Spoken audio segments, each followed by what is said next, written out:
Today's sponsor is Audible.com, who has more than 180,000 audiobooks and spoken word audio products. Get a free audiobook of your choice at www.audibletrial.com/shark.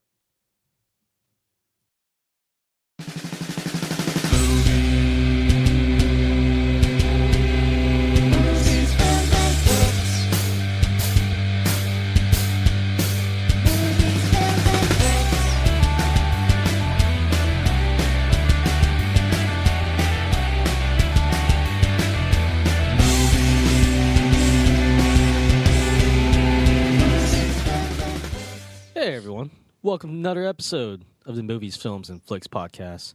I'm your host, John Losvov, and joining me, as always, are my co-hosts, Mark Hoffmeyer. Dolph Lundgren stole from me. What did he steal? Wait. What would he steal? Like, did you report it? Well, not the car, but what he did, I'll let him get away with that. I was like, Dolph Lundgren just stole my car. And Grand Theft Lundgren-y. yeah, I mean, that was pretty funny, actually. Like, it's a good party story, you know? But no, he stole from me. He has a movie out now called Shark Lake.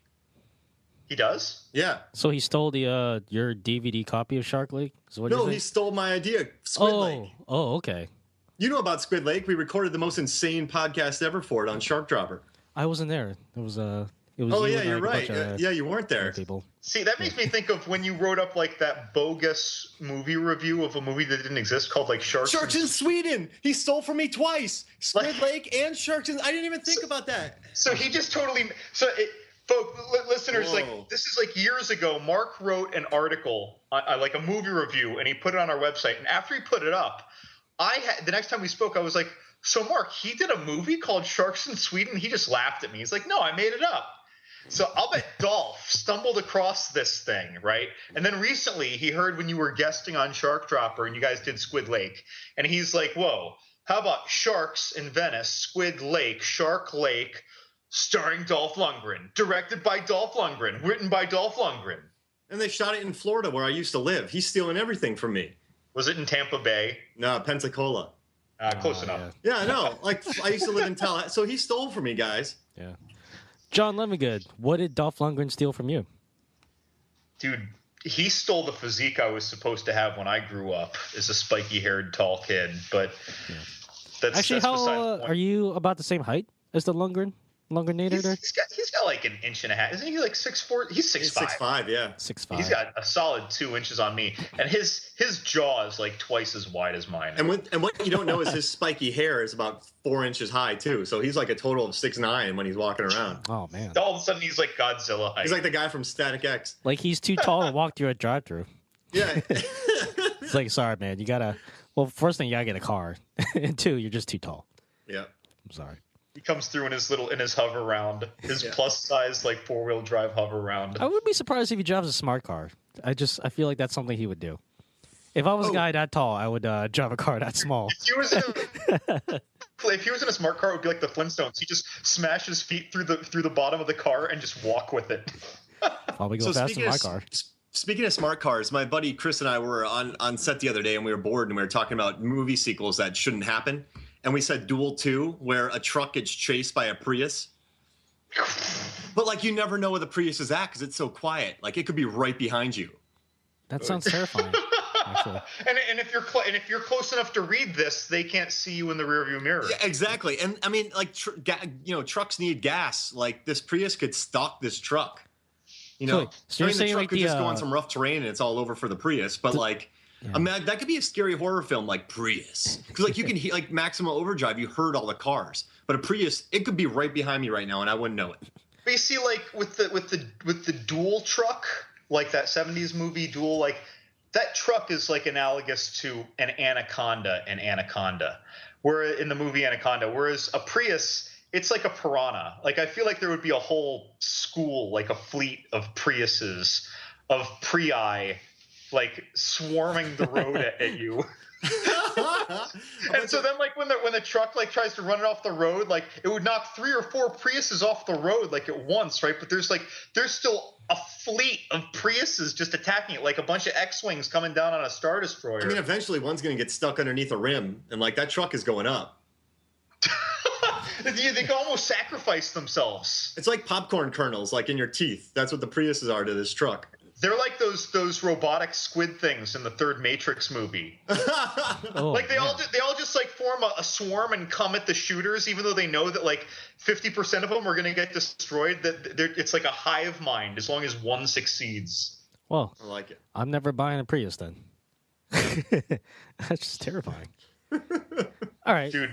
I feel like we own the rights to this movie now. We just hashed out a lot of these. In 3 details. years, Dolph Lundgren's going to make it. It's going to be called Prius Sharks in Sweden. He's probably going to start making it after he listens to this podcast. Yeah. If the sharks are hybrids, we know that he secretly got the idea from us. Yep. Oh, hybrid sharks. Oh, man. All right, guys. I think it's time to start the podcast like we always do with listener questions. Mark, I think you got the questions for us this week. Yeah, so I got these questions from some of my coworkers, and the first one is from a man who likes to call himself Mad Dog. Actually, he hates to be called Mad Dog, but that's what I call him. And the first question is, we were working together on this show, Resurrection, about 2 years ago, and this is where it comes from. He's like, Mark, I've been telling you to watch Maniac Cop for 2 years. Why haven't you watched it? Wait, what's it called? Maniac Cop. It's Maniac like a B movie. Cop? It's from the 80s. It stars Bruce Campbell. Yeah, and so like, I'm kind of thinking about it, and I recommend movies to people all the time, and I get annoyed when they don't watch the movies I recommend. And then people recommend movies to me, then I don't watch them. And then I get annoyed when they get annoyed at me. It's the So circle of life. I really had to take like a deep look into myself for this. I guess the reason I haven't watched Maniac Cop is because I pretty much have to buy it. Like, it's not on any of the channels. So, I mean, it's like I really got to go out of my way to watch it. Like, if he handed it to me. Right. Like, you know what I mean? You would consider watching it. Yeah. Maybe. I don't know. Yeah. You weren't busy. But even when people give me movies, I don't watch them sometimes. So, I mean. But you watched that thing I gave you, right? Blades of Glory? Yeah. I watched Swim Fan. You know what I've had sitting on top of my DVD player? Because if it's a movie like I really need to make a point to watch, I just make a little stack on top of my Blu-ray DVD player. Is 2 years ago you sent me Honey Part 2. Yeah. and so like I did Blue Crush 2 when you sent me Blue Crush 2. I still got to do a certified bro on Honey 2, but like when I think about watching that, like it's hard to wrap my head around. But so it's funny when I read this question, right? It had me thinking like I can't remember anything about Maniac Cop. I actually had to look up Maniac Cop to remember that Bruce Campbell was in it. And I know I saw it, though. I think I saw it when I was like drinking in my mother's basement after she fell asleep with my friends in like 8th grade or something. I was going to say when you were 7.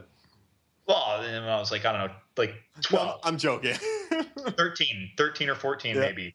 But like, because my friends and I would kind of sneak beer down in the basement during sleepovers and quotes or whatever. We'd like, have a couple 6-packs and watch a bunch of bad movies on the USA Network on a Friday night, starting at like 10 p.m. And I'm almost positive that's how I saw Maniac Cop. But I don't remember a thing about that movie. So now I'm realizing like I've got to go see Maniac Cop. This movie spawned 2 sequels. Yeah, there's a Maniac Cop 3. And there's a 2008 short film called Maniac Cop, which I believe was done in hopes of building up money for a proper remake. Because if you look at the movie the poster for this 2008 short film, it's like they literally had an artist like have the old movie sleeve in front of them and just copied it. It's like the same. If you go on IMDb and you go to one of those movies and you see the suggestions for the other ones, it looks like the exact same movie poster down there for you to choose from. Right. So I'm going to... What's up, Elizabeth? I was about to say, like, I've never heard of Maniac Cop, but I want to take a stab at trying to describe the movie, even though I know absolutely nothing about it. Okay. Aside from the fact that Bruce Campbell's in it. That's very informative, though, because that goes from you thinking it's a Charles Bronson Death Wish-ish movie to something even more zany. Honestly, Bruce Campbell is kind of the first guy that popped in my mind when I hear Maniac Cop for some reason. I mean... I wonder if Bruce Campbell was listening, would he be embarrassed by that statement? I mean, I wasn't thinking Peter O'Toole. TV shows, though. Yeah. All right. So there's a scene where like he's sitting in the police chief's office and he's just getting like, screamed at like, Maniac Cop, you've done it again. Yeah, you need to And he's keep got that the thing cigar. holstered. He always has like a cigar down to the last third, right? Yeah, yeah, pretty much. Badges and guns. Yeah. Give me your gun now. He just unloads his entire armory on the chief's desk. And then I got an idea where he busts a drug raid and like he tells everybody, he's like, everybody put your hands on the table, don't move and don't talk. And then some guy sneezes and he shoots him, and then some guy says bless you, then he shoots him. Because he has to like stick to his rules. You know what I mean? And he's like, where's the money? And the guys can't talk. And he's like, oh, you're gonna play hardball with me? You're not gonna talk? Oh, I'll tell you. And then he shoots him. And then he goes to the next guy, tell me where it is. And the guy's like, I don't know. Then he gets shot. And then the guy next to him's like, this is a real quagmire. I don't know what to do. This reminds me of like when we were talking about Kung Fury, like in episode 17 or so, and how Lazarbath was saying how he loved that Triceracop was known for just shooting people in the dick. Yeah, just straight up, like perfect shots too. Yeah. I also imagine like a car chase where it ends with like him driving off a rooftop, but I have no idea how he got the car on the rooftop in the first place. And then don't even show it landing, just show him parking it later. Yeah. Like, what? That reminds me of Major League 2. There's a movie where Omar Epps and Jesse the Body Ventura do. And Jesse Ventura jumps off this like 20-story building and he lands on his feet. And Charlie Sheen's watching the trailer going, what?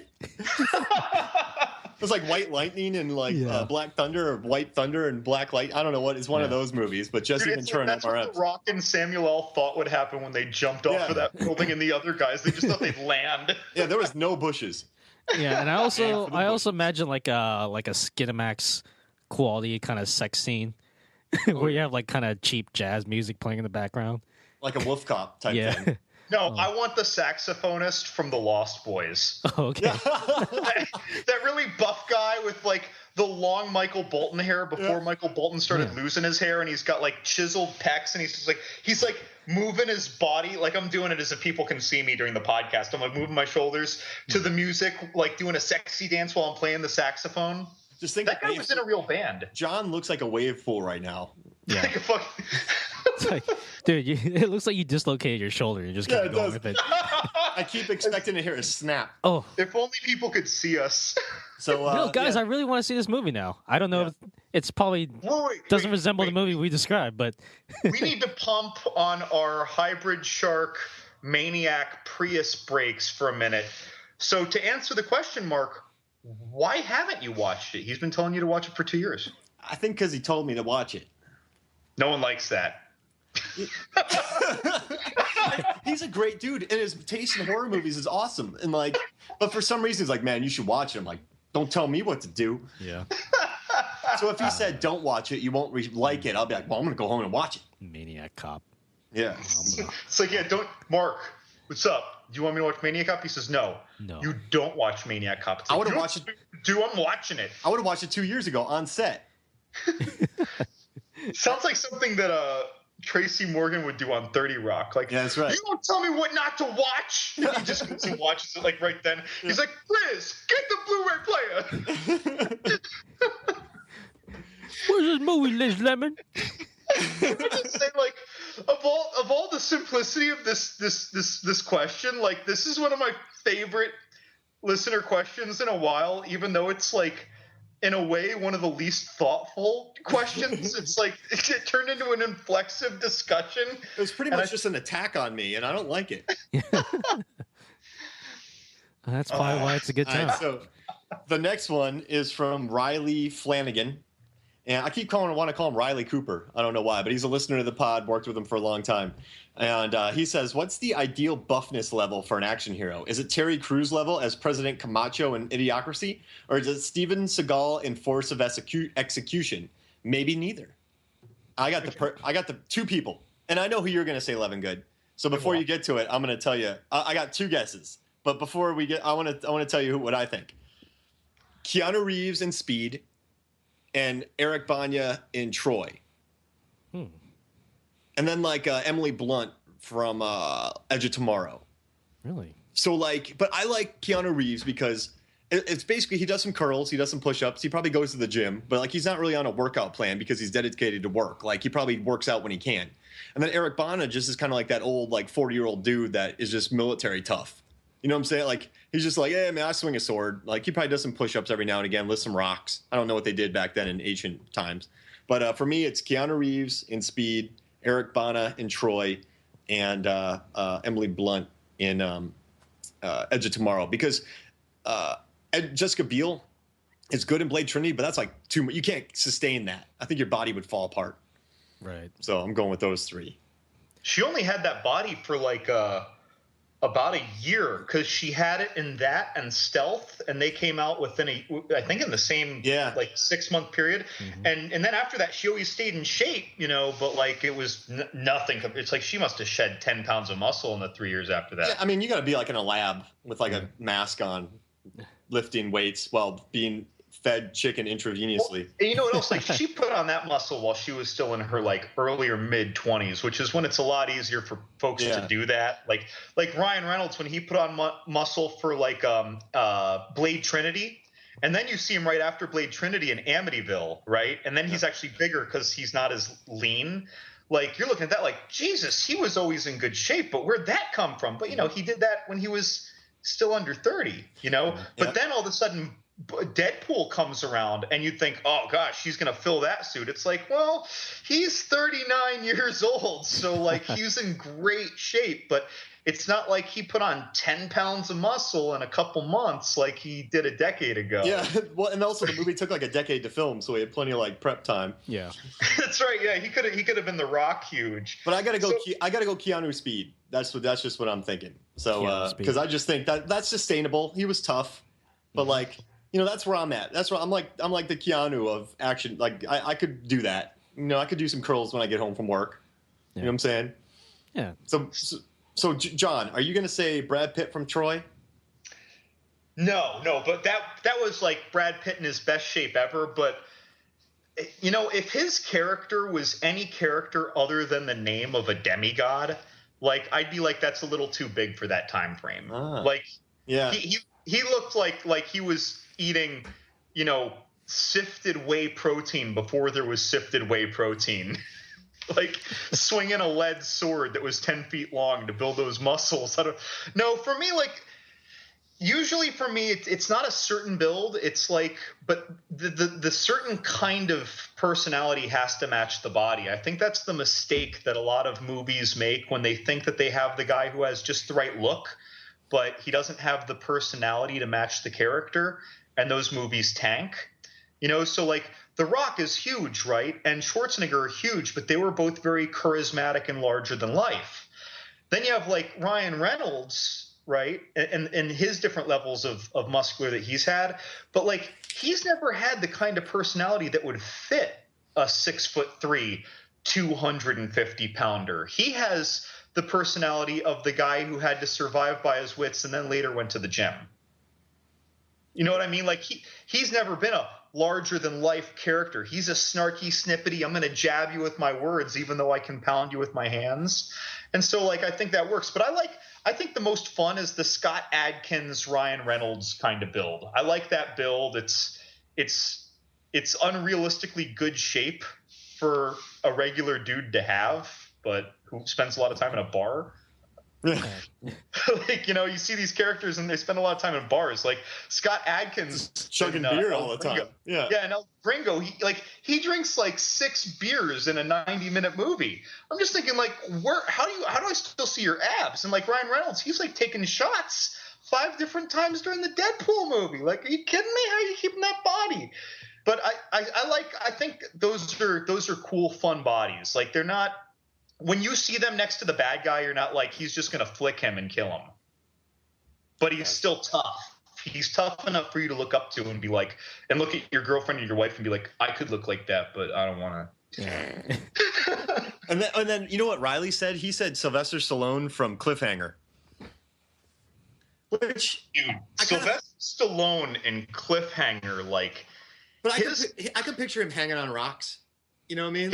His cut lines were so deep in that. They were like Rambo 3 deep cuts. But he wasn't too big, I don't think. Back then he was still only like, you know, 180 pounds. Yeah, so like he looked like a guy that could be out there climbing. Yeah.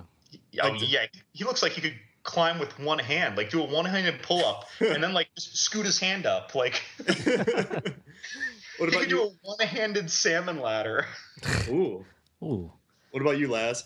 So when I first read this question, the first thing that popped in mind was the handshake scene from Predator between Carl Weathers and Arnold Schwarzenegger. The So world explodes. yeah, like that'd be a good buffness level. Like if you can imitate that handshake scene.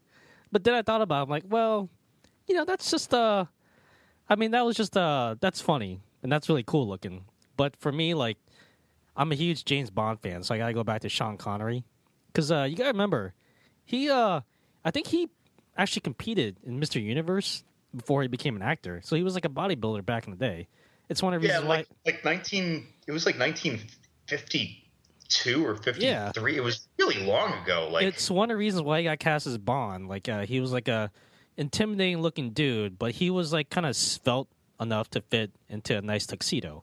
Without like ripping the seams apart just from trying to. Get his arms in or something. You can't be blowing out your suit when you're in an action scene, Yeah. By the time he was Bond, he was kind of like, I'm a thin guy who drinks scotch 3 times a day build. So I think for me, the appropriate buffness level is enough to intimidate someone, but you can still fit comfortably into a tuxedo. How about like Pierce Brosnan GoldenEye like shape? I don't know. He wasn't really like a buff guy. He was all hair. Yeah. He was all hair, like the pecs were just hair. Yeah, Daniel Craig kind of brought it back though, as far as like physique. But for one movie though, and then he went, "I'm not doing this again." Daniel Craig was the only James Bond where you're like, "That? Do you think he's on creatine, bro? He's on creatine." Yeah. But then he's like, "I'm never doing it again." Casino Royale, like whenever he had that polo on, I'm just like, I feel bad for that polo right now. You know how like when you saw the trailer for Casino Royale and you see him coming out of the water, every single version of the trailer had him coming out of the water at the beach, right, and the sun glistening and shining. So when he was like practically naked, he always looked happy. It's like his skin was smiling, but whenever he was in a suit, he looked unhappy. He's like, I wasted all that time in the gym. One shot at the beach. They needed trailer moments. Like that trailer moment and like was one of the most famous trailer moments, aside from maybe like Zeta Jones and Entrapment. I knew I had to see that movie just because of his build. And I had to see Entrapment just because of Catherine Zeta-Jones scooting that beautiful butt under those lasers and those yoga pants. Yeah, she was in the Graham Norton show, and she was talking about that movie, and Will Smith started freaking out about it. Like, Will Smith got weird about it. He's like, oh, I remember that moment. And he like went on about it for about 5 minutes, like, oh my gosh. Wait, can we back up? What did you think I was going to pick, Mark, for superhero body? Oh, Bill Murray, Space Jam. Really? What did you think I was going to pick? Don't say Zac Efron. No, that was too obvious. Were you going to say The Rock? No, I didn't have a second, actually, because I figured the first would be it, and then I was just going to make up a second one. Space Jam. Good old Bill Murray. Keanu Reeves and Speed, man. That's where it's at. You know what's interesting? Like when you think back to him, if you just looked at a photograph of him, he looks small. But the reason he looks small is because he has no facial hair and he has short hair. So he's just like it looks like a tiny little head. But that was actually like the physically largest that he might have like ever been. Yeah. Except for maybe now. He's almost like in as good a shape now, close anyway, like with the John Wick era. Yeah. Yeah. I don't know, like no, like John Wick, he was just kind of always clothed. So he was like Bond. He was always suited up. Yeah, I mean, he looked good. I mean, you can tell he worked out, but he never really. He wasn't like The Rock or Schwarzenegger or Carl Weathers. Action legend. You know what's funny? Speaking of my buddy and I did like a joke on the Predator handshake, and we both just felt terrible about ourselves. And we're both in shape, but I was like, yeah, I'm never doing that again in my life. No. Dylan, you son of a bitch. All right, so thank you guys for the questions. I think we broke a record for question answering. Yeah. Well, thanks again, Mad Dog and Riley. Yeah, Mad Dog and Riley. That sounds like a Bill Murray movie. Yeah. Yeah, it does. That's not like Mad Dog and Glory. Yeah. Yeah. All right. Time to move on to the main topic of the day. Levin Good, what are we talking about this week? Well, we're steering away from a lot of the themes that we normally pick, and instead we're just going to talk about two really popular movies that came out recently. Later we're going to talk about Cloverfield, and last month Deadpool came out. And Deadpool has been one hell of a talking point all over the internet, almost as long as the internet has been in all the households in America. This movie has had one hell of an evolution, and Ryan Reynolds has pretty much been there every step of the way. But this was a huge, record-breaking, R-rated superhero movie. That's the kind of thing studios are normally worried about. And I, for one, for me, this is my movie of the year. Ugh. Really? Wow. I love it, but it's a good movie. It's a good movie. Let's I want to hear Levin Good's. You should have seen Levin Good's face. He almost if you would have been eating something, he would have been spitting things all over the place and choking. I'm alone. I would have. No one's here to give me the Heimlich. If you took if you were eating a big turkey wing right now, those big things that Vikings eat. If you'd have been munching on that when I said that comment, you would be on the floor right now. It's like a cartoon where you see the bone sideways in my neck, sticking out on both sides. He just swallowed a turkey leg. Dude, for me, this whole movie, the whole running time, I was just smiling the whole time. I can't say that about many movies ever. No, I agree. I was entertained from start to finish. Even the credits, they were just entertaining. Credits were great, yeah. You know what I found out though? Credits, the closing, it was all wonderful. I felt bad about the intro because they the intro credits they say they make the British villain. They call the writers the real heroes. They call the director. They don't give any of the names, and they call the director an overpaid douche. But the director only got $250,000 for this movie. So that's not anything for a director. So they called him an overpaid douche, and he got underpaid. Yeah. Was he getting points on the back end? He got another contract with Fox, but I don't think I read through some articles, and they said they might be bonuses. But he didn't. I don't think he had anything on the back end of it. I'm sure they bought him a new Jetta. Yeah. And then they let him direct something. But well, no, he has a nice new entry on his resume. Deadpool. Yeah, but to call him an overpaid douche, I was like, well, he's not really an overpaid douche. He's actually a guy that invested a lot of time and his life into it and made a really decent movie for just below $60 million. Who directed? Is that what the budget Deadpool? was? Yeah, 60. Yeah. What was his name? Tim Miller. Tim Miller. Yeah. He did a lot of special effects beforehand. And I don't know if you guys saw this. Sorry to jump on your speech there. But I just saw a video today about the special effects of Deadpool. And there's a ton of that stuff with CGI. So he had a really big background in CGI. So if you watch that video, the Deadpool special effects, a lot of the car chases when he was sitting on that bridge, he was just looking down at a green screen. He wasn't the CGI in there is it's there, but it's not really there. It works well with the story. And I think because they hired him to actually maybe save money on the CGI because he could visualize it. That's good. That makes sense.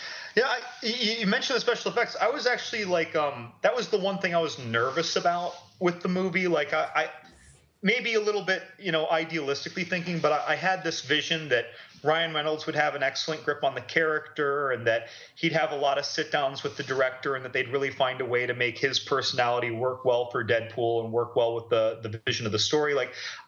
But the special effects had me nervous, especially when I saw Colossus in the trailers. That it had me nervous for other aspects. But Colossus was the only thing that I wasn't super thrilled about in the whole movie. Everything else, I never noticed anything that made me flinch that I didn't like in the effects. Those slow-mo corkscrew acrobatics with the bullets going through 3 heads in a row. I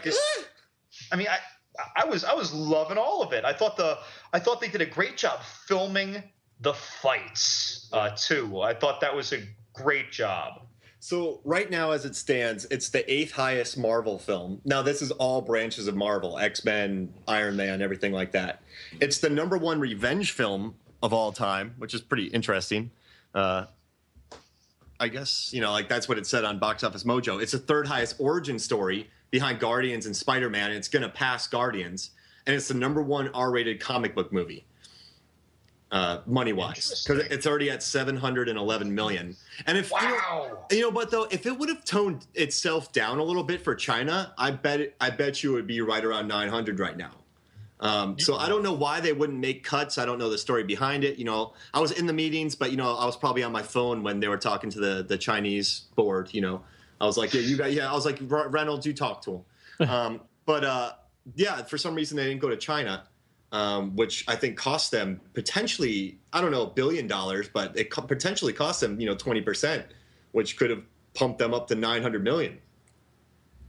Well, I guess they were just so concerned with the integrity of the movie, and I'm sure they didn't expect it to do this well. Yeah. I mean, this is, they were hoping and maybe even expecting it to break a lot of studios' mindsets of what this could accomplish, but I don't think anyone thought it would be this successful. I'm thrilled that it is. Yeah, and this is what I liked about it, and it reminded me a lot of the first Iron Man, where it really felt authentic, it felt organic, and I think everybody aboard, they kind of dedicated themselves to getting the character right. I think they understood that Deadpool fans are maniacs, and they stayed true to that. And I think it's one of the more, Guardians of the Galaxy, even Ant-Man to a certain extent, they just felt authentic and it felt organic, and I think they respected the viewers, and it hit on all cylinders. Even though the love story in it's kind of garbage, but it's like it knows what it is.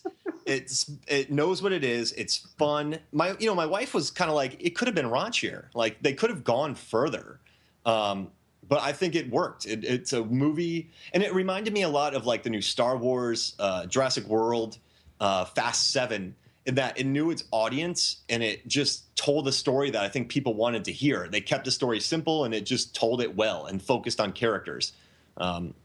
And I think that's why it's $711 million right now. I don't know if this is a fair comparison to make to Guardians, and I'm only using Guardians because you just mentioned it just now. But so if I look at each character in the Guardians, all the major characters. And you have all different kinds, like Drax and Rocket, and what Groot is hardly a character to me sometimes, but Star-Lord and all them.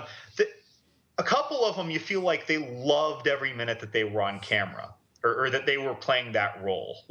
But Rocket, when I'm listening to Bradley Cooper, it doesn't sound to me like he loves that role all the time. I don't know how to explain it better than that. Whether you're a good guy, a bad guy, angry or happy. He didn't seem like his character was loving it all the time. Whereas in Deadpool, the bad guy Ajax, even when he's being a jerk, even when he's being made fun of for when Deadpool learns that his name is Francis, I feel like that actor loved being Ajax all the time, and that Morena Baccarin loved being Vanessa all the time, and TJ Miller and Ryan Reynolds. I feel like everyone in this movie loved being their characters all the time, and I don't feel that for Guardians of the Galaxy. Well, speaking of feeling, I listened to what I'll back up what you just said. I listened to the iTunes podcast today, Meet the Filmmakers, and it was the four of those. It was Morena Baccarin, TJ Miller, Ryan Reynolds, and Ajax. I forget his name. The new Transporter. Yeah, Transporter. And actually, Ajax was aside from Ryan Reynolds, he was like a huge fan of Deadpool. TJ Miller knew nothing about Deadpool. Ajax got annoyed about it and let TJ Miller borrow the Deadpool comic books. Morena Baccarin loved the role because she's like, I'd never really read anything like that. I hadn't been this character. And TJ Miller was jealous of Ryan Reynolds because Ryan Reynolds was so funny in the role, because TJ Miller is normally the funniest part of a movie. So he got jealous. So he decided he had to nail every moment that he was in. So everyone sort of enjoyed being there. It was a really uncomfortable interview, though. It wasn't really paneled well. But they did. There was everyone sort of enjoyed being there. Yeah, so I think there was a joy to be in that. But with Rocket, he wasn't really on set. I think maybe he was trying something. Maybe Rocket was pretty cynical too. So I haven't really read anything about that. But like you said, yeah, Deadpool, they all loved being there. This movie's a labor of love. But to be fair though, this movie with the leaked test footage, it was greenlit a month after Guardians hit big. So I mean, that's Guardians is a movie where the main character literally talks about his spaceship being covered in cum. And like they're basically a bunch of a-holes, and like it's a silly movie where they play with the tropes of action films where they trip or they're bored walking in slow motion, stuff like that. So I mean, so I guess when I hear people talking about Deadpool and how it's a funny comic book film and how it's bringing everything back, I kind of look at Kick-Ass, which was an R-rated comic book hit. I look at even before Deadpool came out, Thor, they hired that Taika Waititi, who did What We Do in the Shadows, to direct Thor to make it funnier before Deadpool hit. So a lot of people are saying Deadpool is going to change things, and I'm just worried they don't change things for the worse. Like they just force an R rating on things as opposed to letting the characters be authentic. So how do you feel about the announcement of the possibility of Wolverine 3 being R? Well, all right. I think if the script is right, the first script was the writer's strike, which was X-Men Origins. So like no one really knew what was going on with the script. They had an untested director who had only done indies in South Africa. So he totally tanked on it because they didn't have a script. Same thing happened in Quantum of Solace. Wolverine, they originally were going to shoot it with Darren Aronofsky as an R-rated movie. But he left and Kate... Oh, were they? Yeah. Kate and Leopold's director, James Mangold, stepped in. And they kind of had to tone it down to a PG-13, and I think it lost a lot of its identity because of politics behind the scenes. So if they can get somebody who cares as deeply about the movie and the script isn't like reactionary, I hear they're doing Old Man Wolverine, bringing back Liev Schreiber. I mean, if they can really nail the tone, if they can bring a writer who loves Wolverine, then I'm all for the R-rated cut. I think in the other X-Men films like X2, he pulled off PG-13 just fine with his claws. But if they can make the R-rated organic, like, sometimes they're like the new R-rated cut, and it's just some heads getting chopped off. Like if they can make it, like that, I think it'll work. But it needs to be at the script level. And that's what Deadpool had going for it, was the script was really good. Yeah, that movie has such a history. I read about it, not in super detail, but how like 11 years ago, Ryan Reynolds was already talking to people about this, which is 2 years before X-Men Origins Wolverine came out. Mm-hmm. And they were talking about selling the rights back off for Deadpool because they had it in like this umbrella of things that they got all at once. And then they held on to it. And then, like you said, with the writer's strike, like there was no guidance for Deadpool. They weren't bringing people in. And Ryan Reynolds said that he had to kind of make up all the dialogue that he basically said in that movie. And he was trusted because he spent the most time reading about Deadpool, and even still, like, he was just, the movie didn't really fit the character very well. And then people love people when they talk about X-Men Origins, they and Ryan Reynolds comes up, they're like, I liked him in his role. He was like my favorite part of the movie, but he still didn't fit there. Yeah, he had one of my favorite lines that no one ever quotes. He's like, yeah, you're right. Everyone else was real serious, and he kind of stuck out. But he was like, imagine taking some swords to your ex-girlfriend's wedding. I love that. Yeah, something like that. Yeah. It was in the elevator scene right before he came out and was deflecting bullets with his swords. Yeah, he cut one in half, I think. Like it was just. It was like the comic book moment of comic book movies in a silly way. But I mean, yeah, I loved seeing him in that role, even though I hated sort of what they did to Deadpool. Yeah. And they made, in the end, like when you finally got Deadpool, the true Deadpool, the mutant Deadpool in that, he doesn't talk, and they farcically seal his mouth shut, and then you see the action figure of that Deadpool in the new Deadpool movie. It was one of like the 89 fourth wall breakers. That's why you like Ryan Reynolds and Scott Adkins. They were both in X-Men Origins. Dude, those two. I love those guys. But no, I think that this one too, like they did a good job with the side characters. I do, like that IKEA stuff. I mean, I'm Swedish, so I love the IKEA stuff. But I guess Deadpool tells a story of a former mercenary type who falls in love with a woman. He ends up with cancer. He goes and gets a treatment, which makes his body look like the topographical map of Utah. And after Freddie had a night. And then he wants to find the guy that did it to him.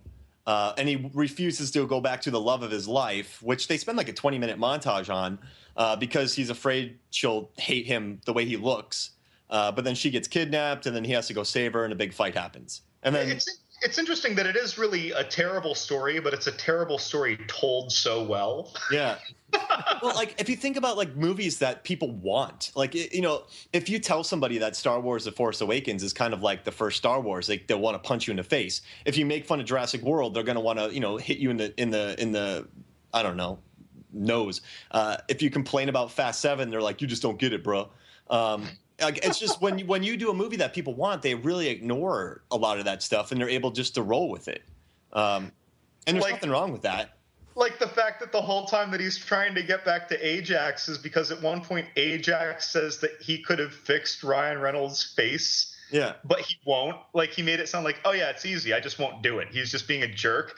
And the whole movie, like the character's like, yeah, now you got to fix my face. He's like, wait, you believe that? Like, the thing is that, like, when I was sitting there watching the movie, I didn't even believe that. Like, I'm just like, that doesn't even make any biological sense. But whatever, fine. It's a part of the movie. I don't care. I'm on board because again, it's like Anthony Hopkins narrating, The Grinch. All of a sudden, it took something that I only liked as a child, and I'm like, this is such a great story. Tell me more, Sir Anthony Hopkins. Yeah, if Morgan Freeman did a Burger King commercial, I'd drive there immediately. But no, but it does. And like, look at the little touches. There's a bar that Ryan Reynolds goes to, and T.J. Miller works there, Weasel. And in the bar, there's like all these ne'er-do-wells, but you begin to like the guys. And then when T.J. Miller gets threatened by the bad guys later, the bar kind of sticks up for T.J. Miller. Like it's little touches like that. There's some humanity to it. I think my least favorite part was all like when he called people like crap stained puppet weasels and stuff like that. Like I'm being nice for the pod, but I don't know. I love the character. It was a lot of fun. But yeah, it's already on IMDb's like top 100 and it's top 250. So what was? Let's go around and let's talk about a favorite aspect of the movie that we didn't talk about yet. Lazarus. I appreciated the the romance in the movie. Actually, I wasn't really expecting that, but I think it was actually really well done. You had two kind of people kind of on the fringes of society who they're basically two peas in a pod, and it was just really cool to see them just kind of like falling in love with each other. Like it's something that you would not expect in a R-rated superhero movie. It was very sweet. Yeah. And they became domesticated. Like they sort of like, they started off kind of like rough looking, and then it cut to them like reading books together. Well, doing other things too. And then there was that really cute, corny thing where they were celebrating all the holidays, including some silly national recognition days. So like happy female empowerment day, happy St. Patty's Day, and they have a sex scene to all these things. And it fits their characters, which is the best part. So yeah, that the romance was actually really well done in this movie. What do you think, Mark? I like the X-Men references. Like, who's Professor X? Is it James McAvoy or Patrick Stewart? And they could only afford Colossus and Teenage Nuclear Sonic Sandwich. Yeah. And Negasonic, not Mega, but Negasonic Teenage Warhead. Is that real? Is she a real X-Men character, or did they just make her? Yeah, she was like in one comic, and she was the one they could afford. Like they wanted like a bunch of like Taskmaster and a bunch of weird characters, but they couldn't afford any of them. Oh, nice. So they wanted more, but those were the two they could afford. And they were always making jokes like, "Why are you two the only ones here at the X Mansion? Like it's probably the only ones we could afford." And that was actually like a throwaway line that Ryan Reynolds did, and they kept it in the film. But I like those references. What did I call her? Teenage Mutant Ninja Sandwich. I'm not gonna ever get this name right, but I like that X-Men. I like that they were playful with it. I liked all the Hugh Jackman references. There's a theory that this movie takes place in a world with X-Men where actors are playing the X-Men. What do you mean? So say that again. Okay, just because I feel like I missed something, or maybe Deadpool exists with the X-Men, right? Right. But like Hugh Jackman is playing Wolverine, who exists in Deadpool's world. There was a theory. Oh, and that Hugh Jackman's Wolverine exists. No, that Hugh Jackman, like in our world, Hugh Jackman plays a Wolverine who exists in the real world. So basically, he mentions James McAvoy and Patrick Stewart. Yeah. So there's a real There's a real X-Men. Then you have the movie versions of them played by actors. Oh, okay. Now I got it. Now I think I understand. I mean, that's like cuckoo for Cocoa Puffs, but okay. No, because I couldn't get it. Now I totally understand what you were saying, and it makes sense. But I could not get my frame of mind wrapped. That's really, and I didn't catch that. Yeah. I just thought he was making all different levels of meta references. Well, he was, and on Empire, like my favorite movie magazine, this guy brings it up to Reynolds, and Reynolds makes fun of him for about 5 minutes. And it's not true, but I like that you leave that open. So that's my favorite aspect. So I love the closing credits for two reasons. The extra scene, like at the end of all the Marvel movies, they have like their Nick Fury scene or some scene with a couple characters. Way back at the start of this whole Avengers universe, that was like people were just shitting themselves with awesomeness over these scenes. And so like we all knew there would be something, and the internet did a good job of letting us know so we wouldn't leave early. But not only did he come out and just flat out say like, hey, there's going to be Deadpool 2. And by the way, Cable's going to be in it. Isn't that going to be cool? But he did it the whole time doing a backdrop of Ferris Bueller's Day Off, which just as, super movie geek, I'm just sitting there happy as a clam. Like, I thought it was adorable. Yeah. I don't know. I mean, you might be sitting there thinking like, it was stupid. I don't know. No, I love the ending of Ferris Bueller. Okay.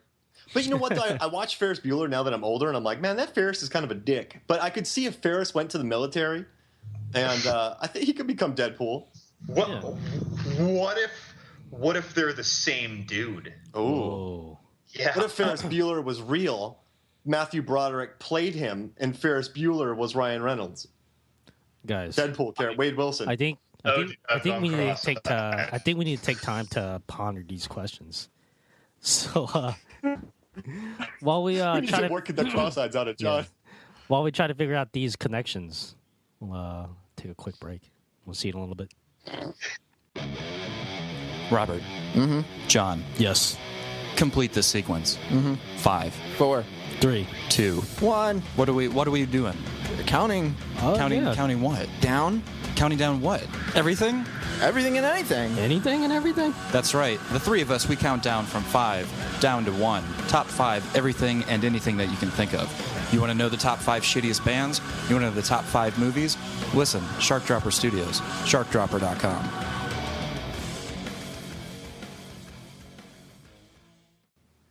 Welcome back to Movies, Films, and Flicks.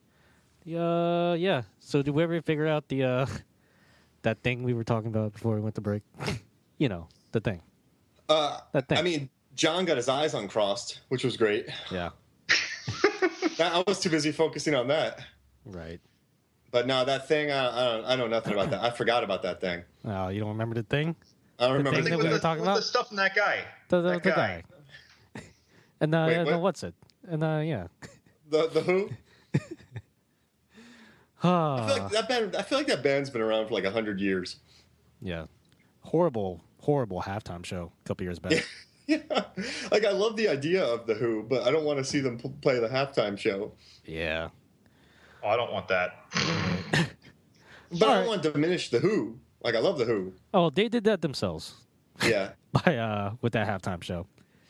I mean, I'd rather watch, like, a Foghat cover band. Yeah. All right, guys. I think we have one more listener question. Yep, we do. And this one is from Chris Kelly, often contributor.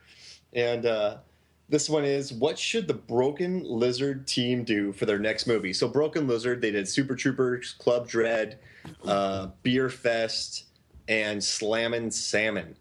And so this crew, they're doing Super Troopers 2 right now. But what like, I want to see, I don't know if you guys have seen this, but not many people have, but during the writer's strike, there wasn't really anything going on. So they went and made a movie called The Slammin' Salmon, where they just work in a restaurant. It's like a higher scale restaurant, and they're kind of waiters in it. But no, I loved it. Like, I thought it was a funny little film. Michael Clark Duncan was in it. He's since passed away. But I want a Slammin' Salmon 2 with Terry Crews as like the new owner. Is the new plus-sized owner. Yeah, because like in the Michael Clark Duncan is so funny. There's a scene he's like, maraschino cherries. It's named after Rocky Maraschino. And then some guy's like, well, it's Rocky Marciano, not Rocky Maraschino. And here's our one F-bomb. Michael Clark Duncan goes, whatever, motherfucker. And but he has like tears in his eyes when he says it. So he gets all emotional. And like he's always like doing fake rhymes and punching people. And a wedding ring gets eaten. And then hilarity ensues. Like, it's just like, I don't know. I liked it. I liked spending time with them. And I want another movie with that. That's what I want.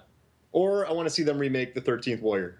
Yeah. That would be interesting. I want to see him make Pot Fest. I know it was jokingly implied at the end of Beer Fest when they met Willie Nelson. But I think that would be amazing to watch, where they just like go to like some underground pot smoking competition. I just want to see Landfill 2 like somehow bite the dust, and then Landfill 3 once you start up. smoking pot, you all lose your competitive edge. You're just happy to be there. Well, you could say the same thing about beer. Right? Yeah. So yeah. I could see it work, like special like bong smoking, like their biggest competition are like the Dutch and the Jamaicans. Yeah. I don't know, whoever. Like it's in Amsterdam, like the Dutch are like the number one team. really. I mean, there could be some good games. It could be like underwater bong smoking. Yeah. It could be spliff juggling. Yeah. I don't know what else. Hot boxing. I don't know if that's a thing. Yeah. Well, I feel like now's the time is right. I Since was watching that Netflix. Oh, go ahead. I was watching that Netflix show. So I'm one of those people who, like, even if it was legal, doesn't like pot. I just never did. I call it pot. I don't even know if that's like a geeky square way to refer to it, if that's normal. Like, yes. I don't even know. But either way, like, I know hotboxing is still like, people still use that term. I thought that was like an 80s term or older. And I was watching that show on Netflix, that show Love. Mm-hmm. And they use that term in that show. Oh, nice. So I'm hip.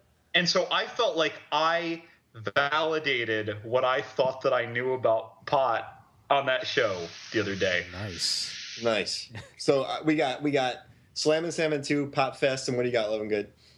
So, what's funny is that we're all kind of making like either direct or indirect sequels, and for me, I love Judge Dredd, but I'd like to see them do an indirect sequel of that where they're not playing the same characters though, like you would in Slam and Salmon 2 or like Pot Fest.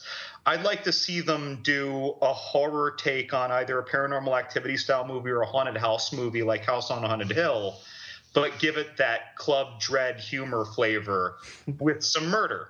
Like, I'd like to see them do that. And I don't mean like those like all black comedy things like that 50 Shades of Black or that Paranormal Activity with the black people. Or even Scary Movie 5. It doesn't just have to be right, like black people. But like but not even like that. Not that farcical level, but more like where there's actually a plot, like in Club Dread, that you can follow. So I'd like them to do that kind of semi-serious, more satirical than farcical approach. Like Club Dread. Like Club Dread, yeah. But with like Paranormal Activity theme or House on Haunted Hill theme. Like, I'd love to see something else like that. Yeah. And I want Brittany Daniel back because I love that one. And Bill Paxton. But he kind of ripped off Kurt Russell from Captain Ron. But I love Bill Paxton in that movie. Son of a bitch. He'll rip off a different Kurt Russell character. Play Pina Colada Berg. He can rip off Furious 7's Mr. Nobody as the owner of the mansion in their House on Haunted Hill take. Oh, I like it. Yeah. What's the status on their Super Troopers 2? That got funded, right? They went through crowdfunding. I think they're either filming it or I haven't paid attention to their Twitter, but they're either filming it or they're. Did they hit their stretch goals? Because Oh yeah. Okay, because like I knew like, well, here's our main goal, but if you want like more crazy stuff, like we got to hit these goals later on. Yeah, they just cast Chris Hemsworth as Thor. That's how much money they got. Oh wow. Yeah, he doesn't come cheap. Like half his salary is basically just for conditioner. That's like the next $15 million on the Kickstarter.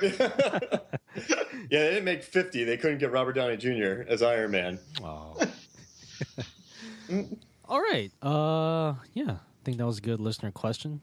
I think the answer was Negasonic Meatball Teenage Club Dread. Mark, Yeah. I love hearing you trying to say that mutant's name is like you doing Bane and Eddie Redmayne impressions and Michael Caine impressions. Megasonic Teenage Warhead. It's not happening. That was basically it. It's Nega though, not Mega. Oh, jeez with Louise. an N, which is totally. It's Negasonic Teenage Warhead. But you were typo off. Nega Bega Buddha Baba. Nega Bega's Mambo number 5. That's right. All right, Lemon Good. Why don't you give us the intro for this sequel to this horror movie? So, yeah, we all saw 10 Cloverfield Lane, which is the address of the bomb shelter survivalist bunker that John Goodman's character made in 10 Cloverfield Lane. And this is an indirect, I'll call an indirect sequel to Cloverfield, where pretty much the whole movie takes place, and, you know, we say it for everything. Total spoilers on everything, so don't listen to this until you've seen the movie. But the whole movie takes place essentially in this bunker until the last 10 or 15 minutes, and you're pretty much relating to the psychology of the people in the bunker, the person who has the bunker, and then the woman, in this case Mary Elizabeth Winstead, who was kind of against her will taken into this bunker after a car accident leaves her unconscious, and John Goodman, in his mind anyway, saves her by pulling her into this bunker. And of course, she doesn't feel saved and she doesn't want to be there. And there's another survivor in this bunker. And this is where our movie develops. And we learn what the incident, the attack was that happened on the surface. And we learn how legitimate this attack was. And so there's Emmett, Michelle, and Howard in a bunker. I met Michelle and Howard. You know, it's funny because I think like I'm going to keep saying Mary Elizabeth Winstead and John Goodman and the other guy. Yeah, Emmett, John Gallagher Jr. It's like I'll say Emmett, John Goodman, and Mary. Every time you say bunker, though, I think about Iron Man 2, where Sam Rockwell is talking about a missile that can blow up a bunker beneath the bunker that you just blew up. That movie is crazy, but I love that line. So, you know, one thing I'd like to bring up just right at the start, which in a way has us talking more about the end of the movie than the beginning, which seems to be a weird trend with me in our podcast discussions about movies. But the title of this movie is 10 Cloverfield Lane. If the title of this movie was instead 10 Spring Hill Court, would you ever have made a connection between this movie and Cloverfield? No. Well, eventually, when you watch the movie. You know. The aliens at the end don't look anything like the Cloverfield monster. No. And there are spaceships in the end. There are no spaceships in Cloverfield. Yeah, I guess you're right. But in Cloverfield, we have one giant Muto monster with huge, like, 18 legs and tentacles and stuff. It's taller than a skyscraper. In this, we have 3 different kinds of spaceships, a weird, like, alien dog that's a lot like a smaller version of those mechanized aliens in Edge of Tomorrow, chasing her around for a needlessly long time. And then there's that spaceship that has, like, an alien with a beak, like an octopus inside of the spaceship. Like, it really didn't look anything like the monster from Cloverfield. And, you know, so again, there are no ships and one giant alien versus all sorts of ships and all sorts of very different looking aliens. I don't really see a connection. you know, I'm gonna be honest. It's been a while since I've seen the first Cloverfield movie, so I barely remember kind of how the monster. There were also like several smaller monsters, right? Yeah, they were like the little gross things in the tunnels, and they shot off of the big monster. Yeah. Yeah, in the movie that was left to 2 different thoughts. One was because they looked kind of different but superficially similar was that they were its offspring that were coming off. And then another idea that came out that I heard people talking about after Pacific Rim was that it was almost like they were ectoparasites on this creature from wherever it's from. They're like remoras. Yeah. Yeah, like, or, you know, like lice kind of. Or, gross. Ooh. That's nasty. Yeah. But regardless of what they were, you know, coming right off, I don't know. But yeah, so now, don't get me wrong, I like mentally, just as a movie fan, I like connecting this to the original Cloverfield. they did that. I'm just saying there's not really a connection other than them saying, hey, people come into the movie, there's a connection. Yeah. I kind of feel like that first alien that attacked the hipsters in the first one was like the recon, like sent down to test defenses and see what was up.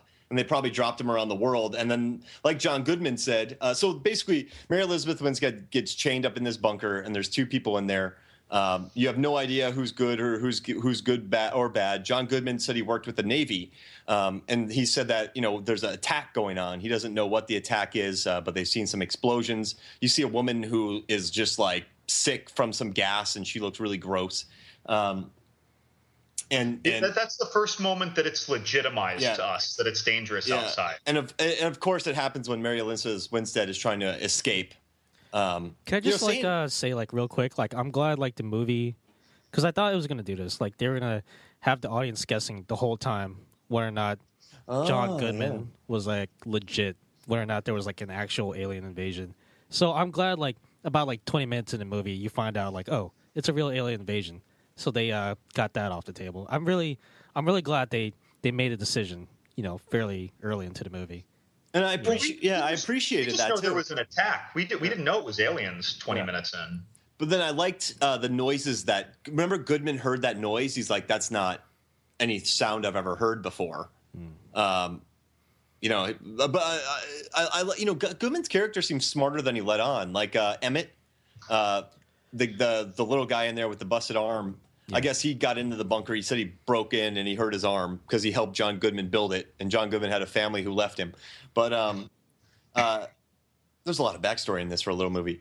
But and then Emmett says that Howard was talking about space worms and parasites. Like, this guy seems to know more than he's letting on. But you mean Emmett? Yeah, Howard, John Goodman. Howard Goodman. And I love this movie. I thought the marketing was great. I know I'm jumping into that, but no. So eventually, as we go on, they try to flee the bunker because they learn some funky stuff about John Goodman. People die. She escapes, and there's an alien that has a beak. Right. I'm just gonna say, like, it's cool that they let on, like John said earlier, that okay, there really is an attack. Like, it was 20 or 30 minutes in. I kind of was hoping for personally and expecting the style where you never know anything, and the moment that Mary Elizabeth Winstead, however she does it, knocking him over the head or killing him and getting him out the door, the moment that you see the light of day and she kind of goes into like the over blaring light and disappears into it is when they would roll the credits. And like you never know. Like I was expecting that. That would annoy me so much. I've seen like a lot of those movies, and I've always felt like really annoyed because I feel like they just like they're being like really wishy-washy. Like I feel like you need to make decisions when it comes to storytelling, and you need to justify those decisions. So I'm glad like they made a hard decision. Like, okay, there's definitely some sort of attack or alien invasion. Let's try to like see what we can make of it plot wise. Well, so first of all, I loved this movie. I feel like there could be. It's very early in the year, but like if the year ended now, I'd want to hear Oscar buzz for Winstead and Goodman. To be honest, I think they both did amazing jobs, especially Goodman. In fact, no love for Emmett, whatever his name was. He was great, but it didn't stand out to quite that spectacular. Dude, Goodman was terrifying, dude. Goodman was like, as far as a human villains get me. I saw The Devil, Seven, and well, aside from the troll from Are Scared Stupid, but I'm normally really afraid of human villains, and John Goodman's Howard in this film scares me. And there's some questions about whether or not he's actually the real villain, but I think he is. I think it's just even if he's not, he's sick. Yeah, that's cool. And like just the way he clenches his fists and the way he can casually like murder, and the way his mannerisms are, and the way. So spoiler, but Emmett gets shot in the face because they're trying to make a suit to get out to survive the gas. And John Goodman pulls out this big bucket of acid. He's threatening him to find out what they were making, blah, blah, blah. But he just murders a guy.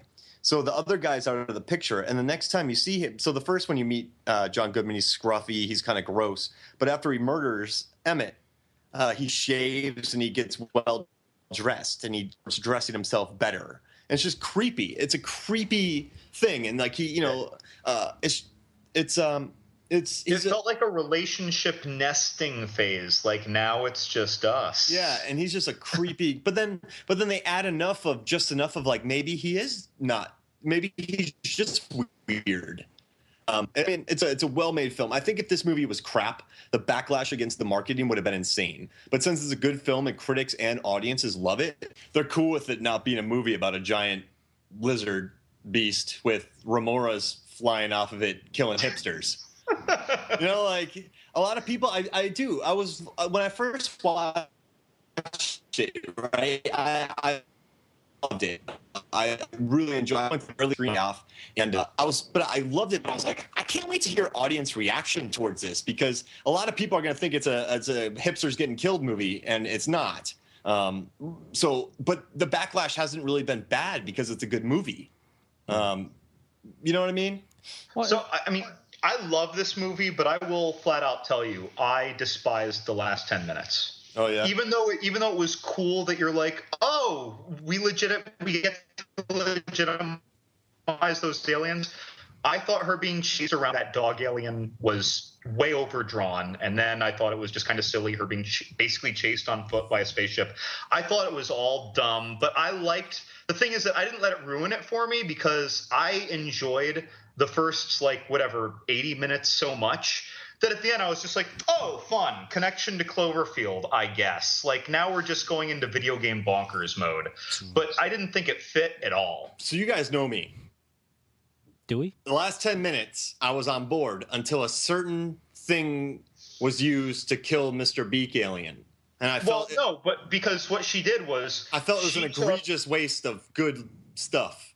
Well, I think that what she did was she found a bottle of the most volatile chemical in the universe and made a Molotov cocktail out of it because it couldn't have been vodka. If it was vodka, yep. But that's what I'm saying. Okay, fine. It couldn't have been scotch. It couldn't have been scotch. Mad Dog 2020 mixed with Bacardi 151 mixed with ectoplasm. It couldn't have been Mad Dog 2020 mixed with Bacardi 151 because that would have just been like, oh, I got a little burn on the inside of my mouth to that alien. That's all that would have been. It wouldn't have exploded a spaceship of an alien wearing a turtle shell ship. I don't even know how to describe that thing. It's like Russian roulette vodka. It's like we don't know what's in it.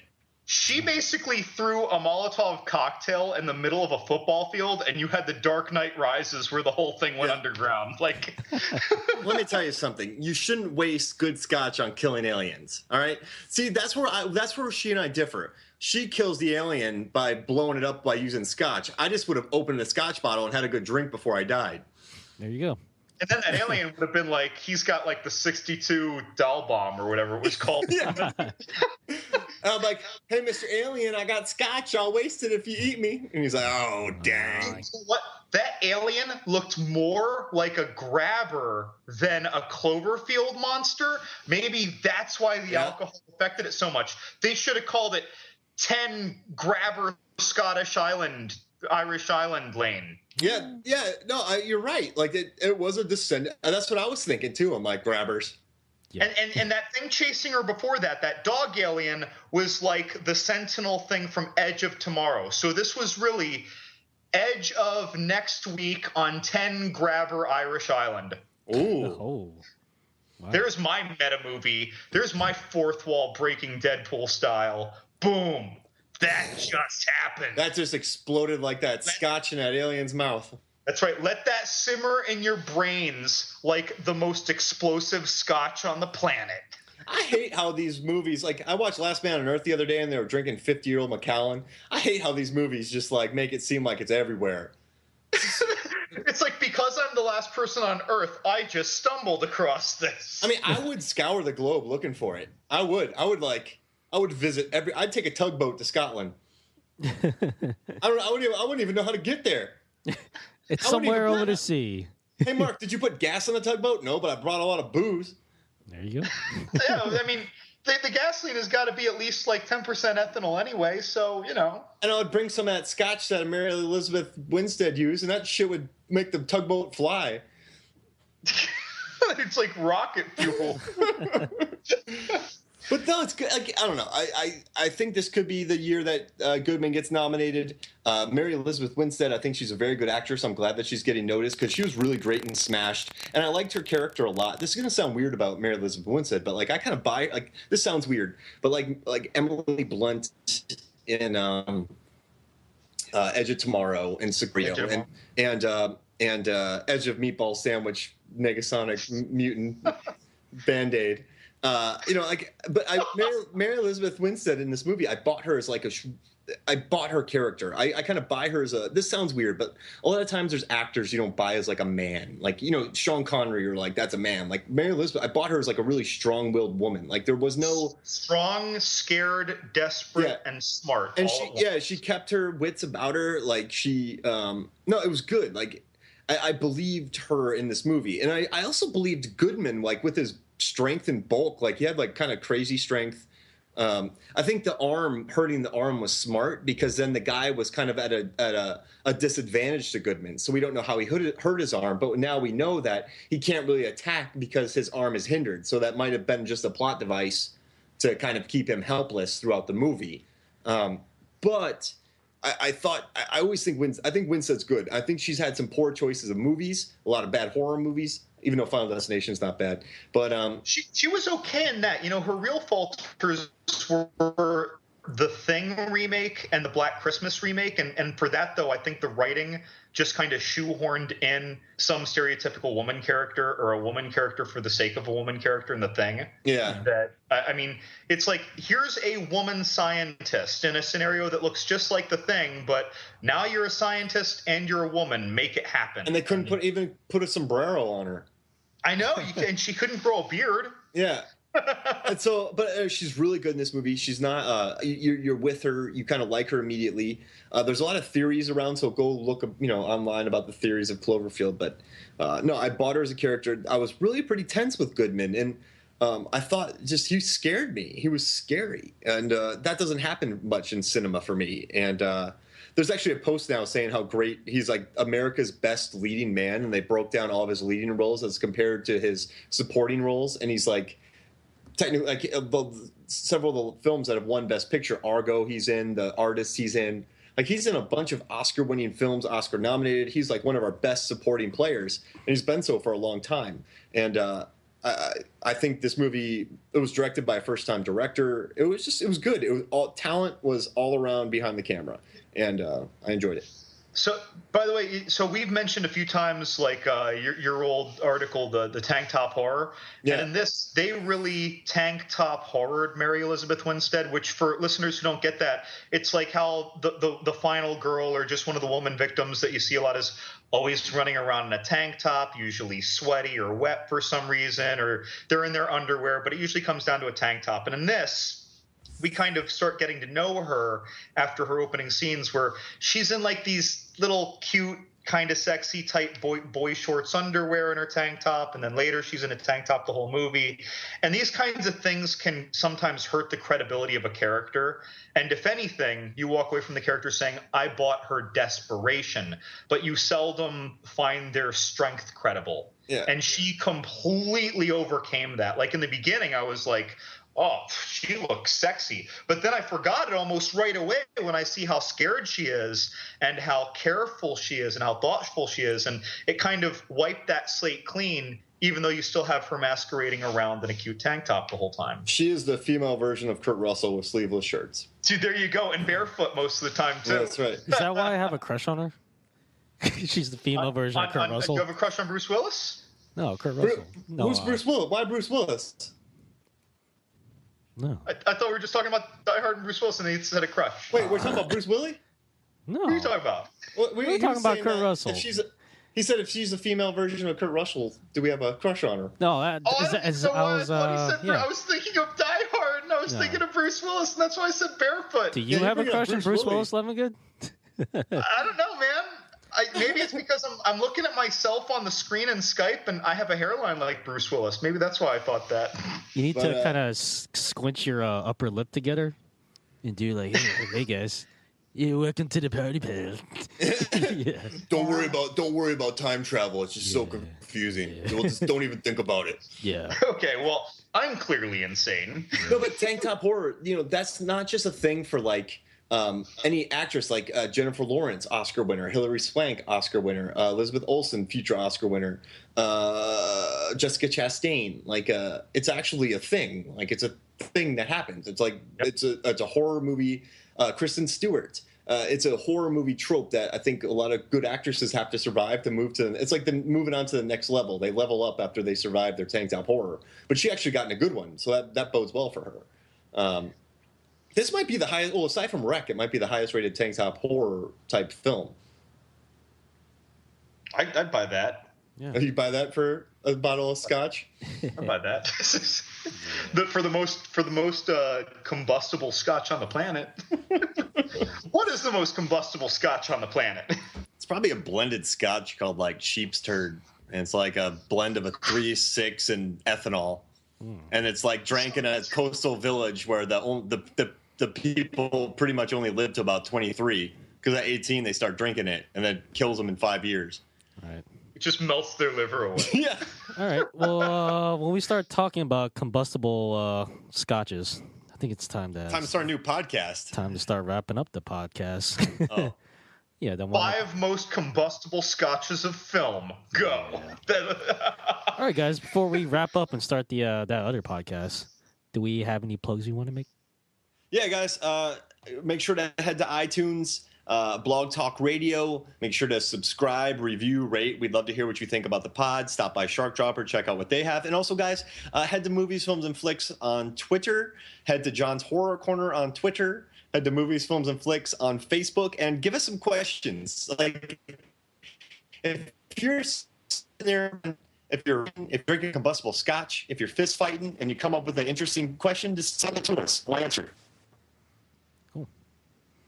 Oh, living good. Anything you want to plug? Yeah, I mean, I think it was a year or two ago. Mark put us on a long waiting list to get on The Lamb, which is what is that? The Large Ass Movie Blog Collective. The Large Ass Movie Bloggers. Largest association of movie bloggers. Oh, Largest association. Oh, it was Large Ass Movie Bloggers Syndicate. well, I mean, you're kind of right. Yeah, So, is that a sign of making it? I don't even know. Like, have we made it now? Should I just buy my fur coat now that we're on the Lamb? I mean, I bought one. yeah. You got? Yeah, Did you go like Scott Mendelson style or Kurt Russell style? Well, I'm actually trying to grow my beard out so it forms around me like Ben Mendelsohn. But I bought like, the Brad Pitt fur coat from Fight Club, just like the little one for now. I can't afford the full Mendelsohn. I'm gonna go Cruella DeVille. That's like 40 yaks, dude. I'd have to kill 40 yaks to have Ben Mendelsohn's fur coat and slow vest. Just go ahead and buy it, living good, but keep the receipt. Just in case. Keep the receipt. Yeah, don't go to any smoky bars. Right. Leave the tag on. Yeah, don't drink scotch around it. All right, guys. For my co-host, Mark Hoffmeyer. Thank you for listening, guys. I'm very earnest about this. I really appreciate everything you've done for us. Don't listen to him. John Lemongood. And just send your checks, make them payable to John M. Movies, Films, and thank you guys. Don't listen to him either. I've been your host, John Loswell. Thank you so much for listening. Sheep's turd. Sheep's turd, combustible scotch. We've got. We did a lot this episode. Really, dude. If anyone from Sheep's Turd, highly combustible scotch is listening, we will accept promotions. And listen, guys, if we have any like really arty people out there, can you make us of Sheep's Turd combustible scotch? Yeah, so we could sell Your it. business card for us. So we could sell it on the website. All right, guys.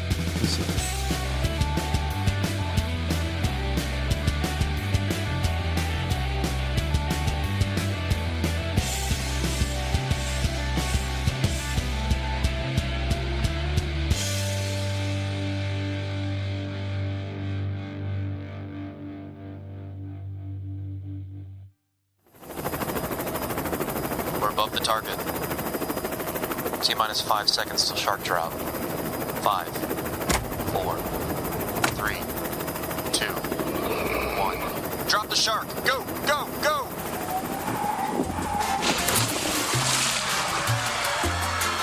This podcast is a Shark Dropper Studios production.